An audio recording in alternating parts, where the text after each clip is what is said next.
Welcome to another video here at Automotive Addiction. I'm Dylan. And I'm Lewis. Next to us is a 2018 Audi RS3, a car that we're very well known for selling, but we are not going to sell this car. That's right, we're not going to sell this car. And this is one episode of our What We Don't Buy series.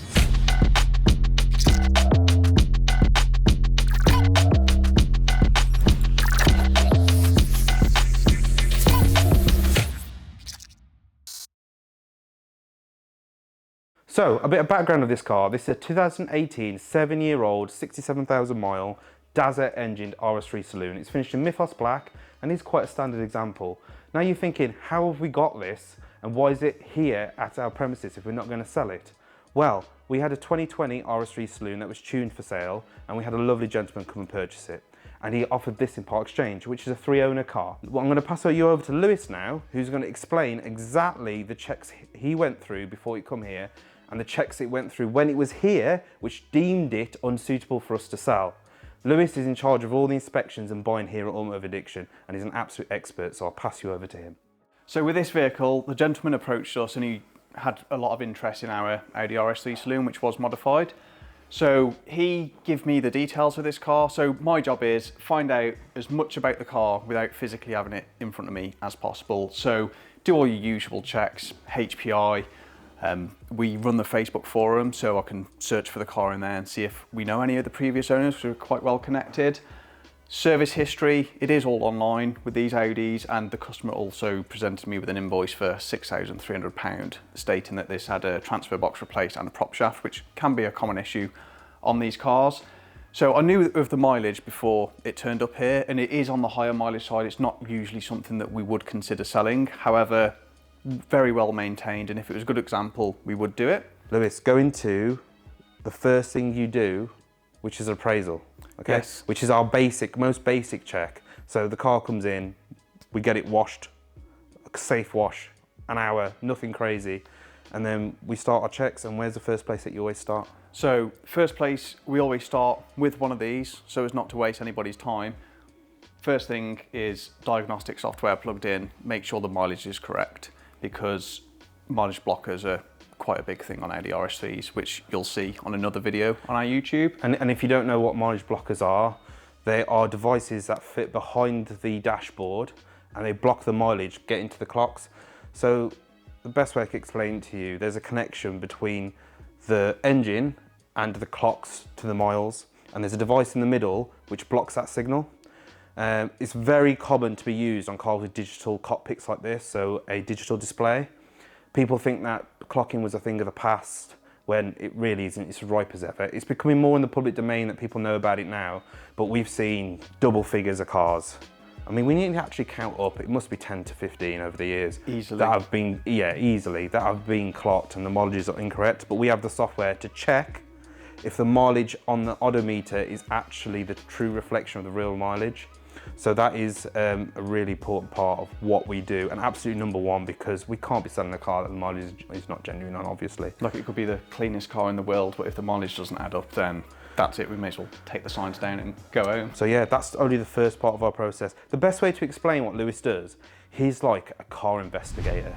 He's using all the tools at his disposal, checking for mileage blockers, checking the launch counter, checking the codes, checking, for panel replacements, checking for filler, checking for paint, checking if a wheel's been refurbed before, checking if it's been belt sanded, or diamond cut properly. He's using all the tools at his, all his knowledge, which is number one, and number two, all the tools at his disposal to work out what's happened to that car. Because when a car gets older, like this one, 7 years old, you can't trust what the last owner says. And that's not because they're dishonest. It's because they're the third owner. They're not going to know what the first owner has done, and that's where our specialism comes into it. When we're selling cars, we're very focused on the cars. We're not your usual car sales company that are good at selling. We're good at the cars. And I think that's what's unique about us personally. And most of our time and money is spent in inspections. I do everyone's head in, inspections and having certain standards, and then making sure we then prepare the car to the highest level. We're known for our detailing work. Every car goes through 60 hours of detailing with us, but that's just the cherry on the top. You can't polish a turd, as I say. So this part is really important, and we're going to show you around the paint on this because it's quite bad. And you know, we could correct it all and would spend 100 hours up to wet sanding it and fixing it if we wanted to, but why, when you're about to find out what, you know, the hidden history of this car, why would you? Because you're just masking the truth. The car has to be good to start with. So yeah, we're gonna get into it. Where do you want to start? So I'll start at the front on this. Because of the mileage, I knew deep down it was already gonna be stone chippy. So having a look at it, like general wear and tear, stone chips on the black bonnet, bumpers, headlights, that's just life, general use. It has done quite a few miles. And it's black. And it's black, which isn't the most forgiving of colours for stone chips and marks.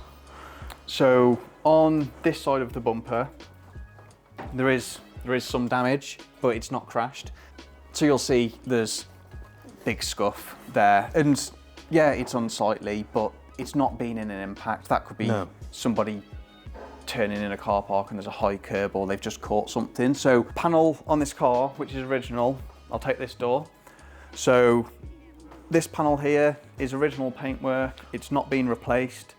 So you'll see finish of the paint. There are some marks on it. That's just contamination, tar, and like stone chips. And judging by the front of the car, which has also not had paintwork, and the doors, you can see that the like wear and tear, like the marks are consistent with the age and the mileage of the car, and also the front of it.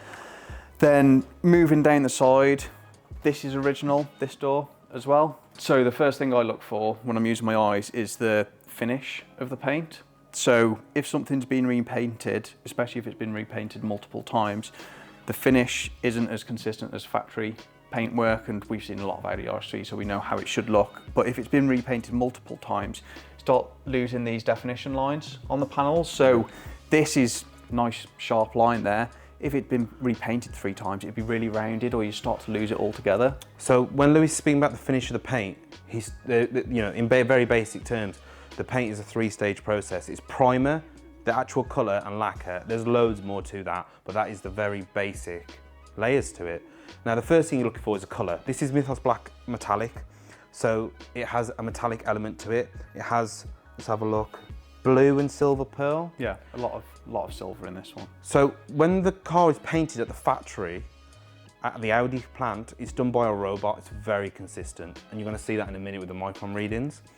And the distribution of the metallic is very even across the panel, okay? When it's been repainted by someone, you normally find the metallic is either closer together or further apart, and it's inconsistent. And that's actually what gives you the colour difference. So if you must have seen it in the past when a bumper looks slightly off colour, and that's got to do with how close or how far away the metallic is. That is one reason, not the only reason, but that's something that we see a lot. So if something's been repainted, for example, this colour, and it's really close metallic, it does look a different colour, even though the base colour is the same. It kind of looks a lighter black, if that makes sense. Yeah, looks, like grey black. It is like a grey, like washed out. And the second thing he's looking at is a lacquer, which is the finish over the top. So lacquer is designed, one of the biggest reasons is UV. I'm sure, you know, somebody's car on here, or their grandparents' car, or their dad's car, like red cars were famous for it back in the day. They used to fade, where lacquer fixes that problem. However, what lacquer does is it actually has an orange peel effect to it. And the manufacturers put the orange peel into the finish on purpose because it hides imperfections. So the kind of imperfections you get is dust in the lacquer, silicone in the lacquer. We've even seen like literally bits of debris in it from factory.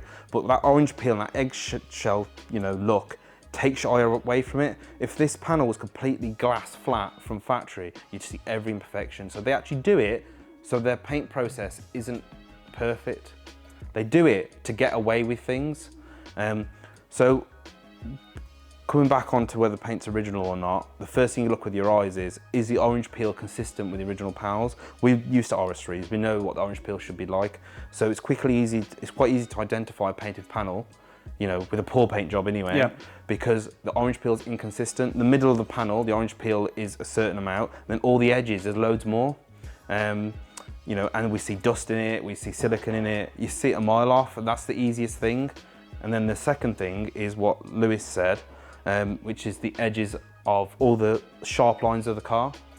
So When these cars are painted by factory, they're 90 to 120 microns, depending on the car. So you'll see that compared to this bit on the door, again, it is original, and this sharp edge on the wing, so that's 57 micron read in there, 58. Which is nothing. And then on the door, 104, which is exactly where you'd expect an original panel to show. It's done on purpose by the manufacturer for there to be half amount of paint on the edges to keep the body lines of the car.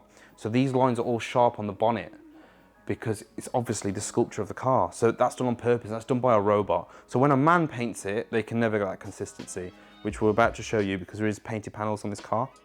So on this side, originality is the wing, which I've gone round the paint depth gauge. And now coming onto this door, even without this, I can see that what we were talking about earlier, the distribution of the metallic, is you look at the wing and it looks a lot more silver than the door because the door doesn't have that much metallic in. It has actually been painted. So what's been painted on this car is driver's door, both of them, driver's rear quarter, and the rear bumper, which you don't even need a paint gauge to tell the rear bumper's been painted. I'll show you that in a minute. Is the boot original? That rear quarter? That rear quarter's original. Okay. You'll see on this, if you can follow this light from the wing, which is very swirly, moving down, this is a lot darker than the factory paintwork. On this door, I can see, now I've got the light, there's a lot of, I call them pigtails from where it's been sanded in the body shop. So that's, again, is just a process of refinishing the panel. So I've established, I'm happy, confident, this has been painted. So now we'll use the paint depth gauge to see to what extent. So 210 microns, already we're 100 microns up from where we'd expect an RS3 to be. So I'll take various readings around the door. So 207 down here, 210. It's consistent for an aftermarket paint job, but twice as thick as factory. 164, which is high. Down here, 175.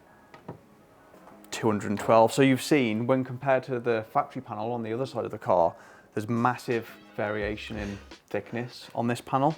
This door, there is lacquer line all the way down here. Looking at this wheel, we can see that it's been refurbished. It's not up to factory standard, and it's certainly not an original, like, standard wheel. So the first sign of that is all Audi RS3s of the 8V generation, they have an Audi Sport sticker on there, so that is not there anymore. And also moving around the wheel, yes, there's general curbing, I understand that's damage, it can be rectified, but the previous job on this, it started to bubble up, the lacquer has, from where water's getting underneath it. They've not been diamond cut correctly, so you can see that they've masked the original diamond cut area instead of doing the job properly, colouring the whole wheel and then putting it on the CNC lathe and diamond cutting the wheel to get this finish back. And also the centre cap is not original. That's a completely different style Audi centre cap. RS3 ones are quite a bit smaller than this. They sit inside the wheel, not over the lip of the wheel, and they're like satin black as well. And also on the edge of this spoke here, there's a massive build-up of lacquer. Like, there's a big lip of lacquer on there. So it's just inconsistency because this spoke's flat. This one's got a big run or big build-up of lacquer on the edge there. Again, looking further down the car on aspects that we've touched on the driver's door, I can see once again there's actually another colour difference here, which says to me that this has been painted because it doesn't fully match the driver's one. And also the line on the door, the definition is even less noticeable than the one on the driver's door. So that's saying to me, this is the panel where it's had damage. Instantly I can see there's a big silicone drop in the paintwork there, which is very noticeable, looks like a very small dent. So when it's been painted somewhere, there's been a bit of silicone in the air that's dropped on the lacquer, and it just disperses around it, creates like a valley. Yeah, so paint can't stick to it. Bit like, what's an analogy we can give? Oil. It's like dropping oil in water. Yeah, oil in water, and it separates, and that's what's happened there. What you normally tend to find, if a panel's ceramic coated and it's been to a body shop and they've not prepared the panel properly, they've not keyed it up, sanded it down enough, and there is some ceramic there, you will get these amplified by 1,000, but extremely small, over the panel because the paint's not sticking to the ceramic coating. And do you know what's quite bad for me? This area, look at this line. That area is... It's absolutely disappeared. Even the door handle. Door handle's jet black. Yeah, but look, the square's Oh, gone. it's filled that, yeah. I've taught you something, mate. Yeah, even the square here.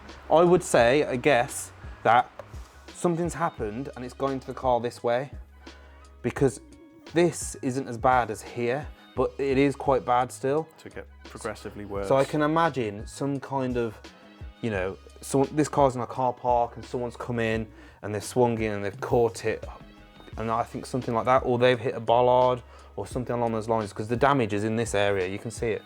So well, let's see, I might be wrong, but what I can see.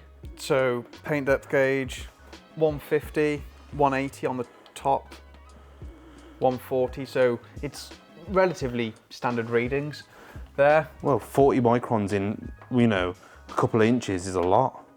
So it does vary a lot. Compared to factory. Coming on to the bottom area of the door, which we've... Could you just show us this? The edge. On the edge, 190. Thicker than the door. So slowly go down that edge. I want to see what the difference is. Less? Okay. 176. 177. So quite, the top isn't that bad. I mean, to me, 198. yeah. So it did look worse the more it went down. and then moving on to the bottom area of the door, which we've already identified, big silicon drop. Do you know what, there. I'm gonna guess. I'm gonna guess on. now. I want to guess. The Okay. lottery. Okay, I reckon this is 175 to 185, and I reckon we're in the 800s down here.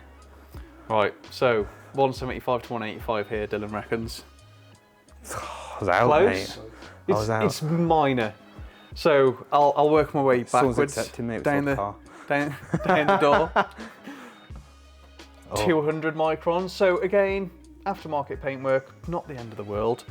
Bit further down the door, Ooh. 500. I wasn't expecting that. I thought it was here. So that's saying to us there's introduction of filler here. Now, Okay. it kind of makes sense with all the little dimples you mentioned in the paint. So working down, Here we 1,000 go. microns. This 10 is the times, jackpot 10 now. times thick. Um, No, you like finding this out, don't you? so this is filler 1,700. So how much space Here. is there? An inch. It's doubled it within an inch of you moving your Yeah, hand. so if I go here, Yeah, near 1,200, 1,700, 1,700, 1,400. There's a lot of variation. Keep going down. There. So further down to this panel here. I thought the most was there to there. So I'll start at the front. Yeah. 17, Got something right. 1,300, 1,200, Oh, I was wrong. In thickness. Well, 16. No, there's a lot there. 15. So where's the thickest bit? There. It really loses the definition at the back of the panel there. But, well, there you go. There's There you most go. of it. Just making our way into this curve here. As a summary here, this panel, Yeah. been repaired, Been repaired, replaced. not replaced. Has been removed though. Why do you think it's been removed? So- to be repaired off the car. Be repaired off the car, especially the amount of craftsmanship that's gone into the filler at the bottom of the door. Yeah.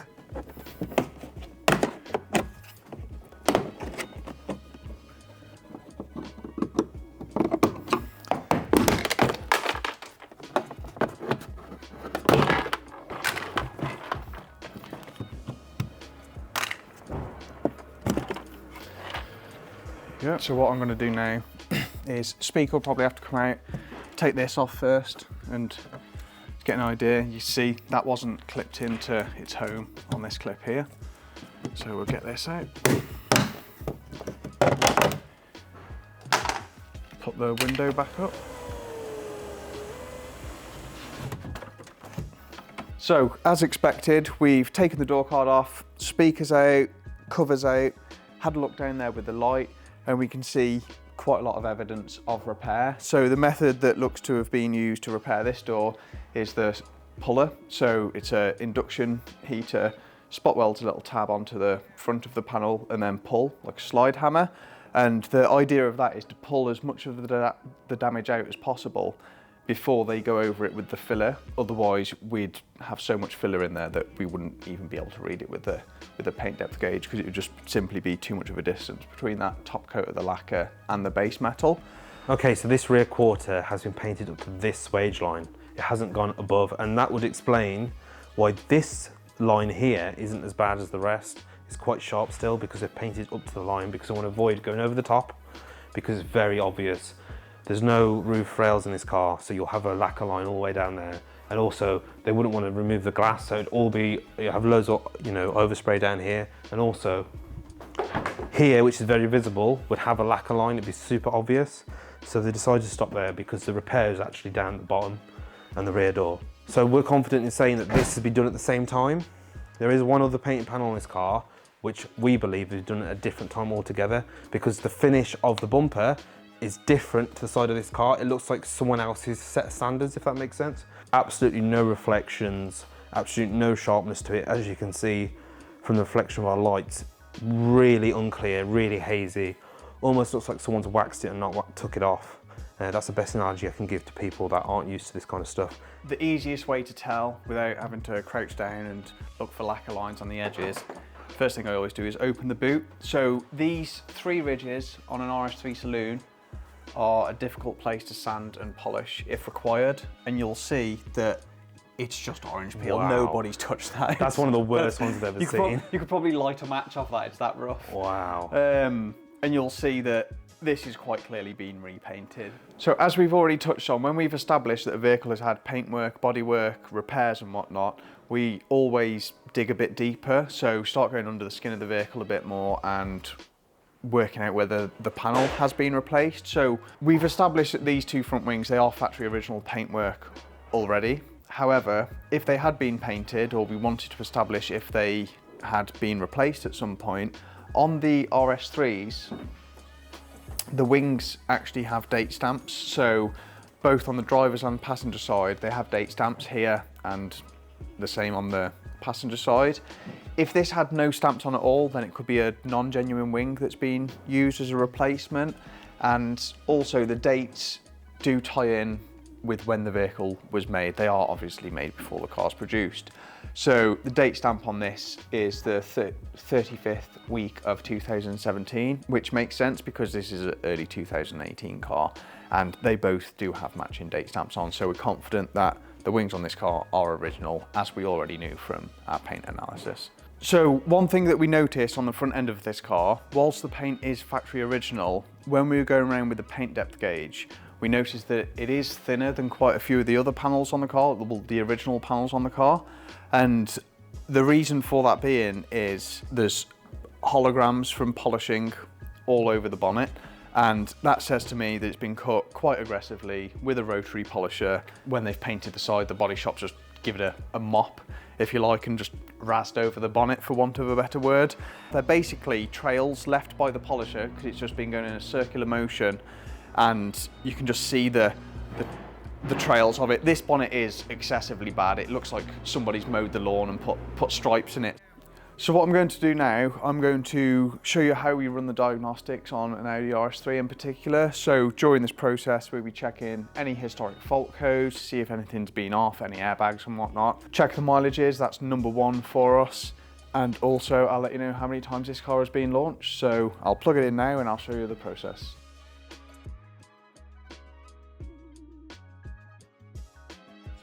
So what I'm going to do first is just run a scan of the vehicle. So using VCDS here, and we will let this go through the motions and complete a scan. And what we're looking for is anything highlighted in red. Now we have a scan. It does show you the mileage up here, but that may not be correct because we haven't gone into the TCU module to establish the gearbox mileage. But engine, so we've got a fault there.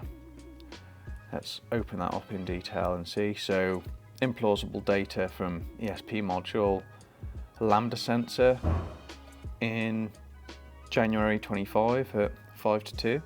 The day before the lambda sensor fault, 12 minutes past 7 in the evening, had a fault for the vacuum sensor on the brakes. This could be due to, one, the battery going low, or the brake pedal's been pressed a lot of times. Information electronics, so this is a lot of the stuff inside the car. And we've got a fault here for the rear right speaker open circuit, and that is today's date, but that's been reset 179 times. So it's prior to today, so that could be dodgy wiring, just a break in a wire somewhere, it's intermittent, or it's been out many times before. 110,000 kilometers, it's fine. That coincides with the mileage displayed on the virtual cockpit.